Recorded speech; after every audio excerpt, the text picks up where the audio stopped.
Yarışmacı öğrencilerimize de diyoruz ki bu yarışmaya başvurmaklardan büyük bir başarı, sıralama önemli değil. Evet, tekrardan hepinize çok teşekkür ederim.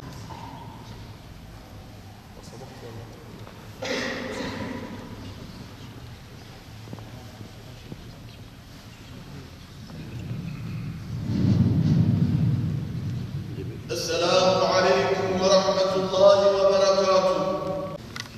Elhamdülillah, elhamdülillah, elhamdülillahi nehmeduhu ve nesta'inuhu ve nestağfiruhu ve na'udhu billahi min şururi enfusina ve min seyyiati a'malina.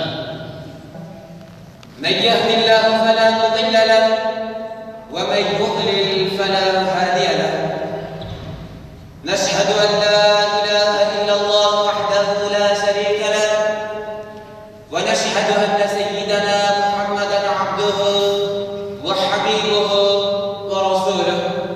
Hani siz birbirinize düşmandınız da o kalplerinizi birleştirmişti.